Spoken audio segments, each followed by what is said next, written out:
அதுக்கு பிறகு 1970 கலைஞரும் முரசொலி மாறனும் சேர்ந்து நாங்கள் ரொம்ப வீடெல்லாம் கடனுக்கு போயிருச்சு, ஜப்தியாக போகுது, எங்களுக்கு ஒரு படம் இலவசமாக நடிச்சு கொடுங்கன்னு கேட்கும் போது அவரும் ஜெயலலிதாவும் சேர்ந்து எங்கள் தங்க நடிச்சு கொடுக்குறாங்க.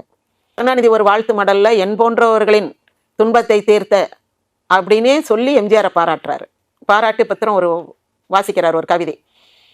அப்போவும் அது வரைக்கும் எம்ஜிஆர் 2-3 வருடங்களாக 68, 69, 70 அதுலெல்லாம் கூட அவர் பொறுமையாக தான் போய்கிட்டே இருக்காரு. கடைசியில் 72 இந்த மூக்காமுத்து வந்த பிறகும், சாராய கடை திறந்த பிறகும், ரசிகர்கள்லாம் வந்து படத்துக்கு தியேட்டருக்கு வரக்கூடாது, சாராய கடைக்கு வரணும், அதனால வந்து அரசுக்கு வரும் மதுவிலக்கு பிரச்சார குழுன்னு ஒன்று ஆரம்பிச்சு அதற்கு வந்து எம்ஜிஆரையே தலைவராக போட்டது.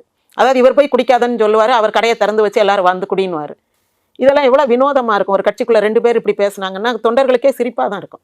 ஆனால் அவங்க வந்து 2 பேரும் தனியாக பிரிஞ்சு கட்சி ஆரம்பிக்கணும்லாம் அந்த கட்டத்தில் நினைக்கல. கட்சி ஆரம்பித்தது வந்து ரசிகர்கள் என்ன நினச்சாங்க, எம்ஜிஆர் வந்து ஒரு ஹீரோ, அவரால் ஜெயிக்க முடியும், அவர் எப்போவுமே தொட்டதெல்லாம் ஜெயம் அப்படின்னு நினச்சிக்கிட்டு இவங்க வந்து கட்சியை ஆரம்பித்து அவரையும் வந்து ஏற்றி விட்டுட்டாங்க. குடிய கொஞ்சம் வைக்க சொல்ல, நீ சொன்னா எல்லாம் நடக்கும்னு சொல்றாங்களே. சொல்றேன், நான் சத்தியமா இனிமே குடிக்கவே மாட்டேப்பா.